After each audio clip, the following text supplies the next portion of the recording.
محترم حضرات، السلام علیکم ورحمۃ اللہ تعالی وبرکاتہ۔ الصلاۃ والسلام علیک یا رسول اللہ وعلی آلک واصحابک سیدی یا رسول اللہ صلی اللہ تعالی علیہ وسلم۔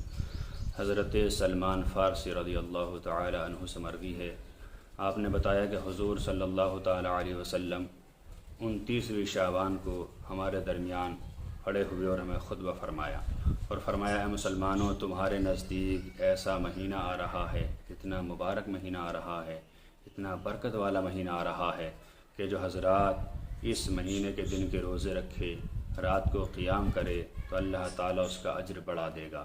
آپ نے فرمایا کہ یہ مہینہ ایسا ہے کہ اس میں 1 کے 70 دیے جاتے ہیں، یعنی جو آدمی، جو انسان، جو مسلمان ایک نماز پڑھتا ہے، اللہ تعالیٰ اسے 70 گنا ثواب عطا فرماتا ہے۔ حضور فرماتے ہیں کہ نفلوں کا، سنتوں کا ثواب بڑھا دیا جاتا ہے اور فرض کا ثواب 70 گنا کر دیا جاتا ہے۔ اور آگے حضور فرماتے یہ مہینہ ماہ صبر ہے، یہ مہینہ مباسات کا مہینہ ہے، صبر کرنے کا مہینہ ہے۔ جو انسان اس میں روزے رکھے، روزہ دار کو افطار کرائے تو اللہ تعالیٰ اسے اتنا ہی اجر ادا کرے گا جتنا روزہ رکھنے والے کو، اور روزہ رکھنے والے کے اجر میں کوئی کمی نہیں آئے گی۔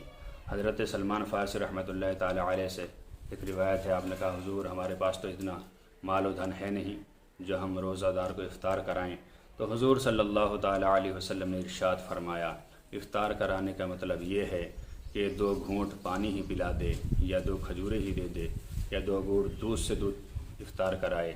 جو انسان ایسا کرے گا اللہ تعالیٰ اسے روزہ افطار کرانے والے کو اتنا ہی ثواب عطا فرمائے گا جتنا روزہ افطار کرنے والے کو ثواب ہے روزے کا، اور ساتھ ہی ساتھ کرانے والے کے روزے کے ثواب میں کوئی کمی نہیں کی جائے گی، دونوں کو برابر ثواب دیا جائے گا۔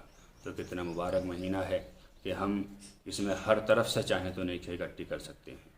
اللہ تعالیٰ سے دعا ہے کہ اللہ تعالیٰ ہمیں صحیح معنی میں روزے رکھنے کی توفیق عطا فرمائے، بغیر کسی ریاکاری کی اپنے مسلمان بھائی کا روزہ افطار کرانے کی توفیق عطا فرمائے، آمین۔ السلام علیکم۔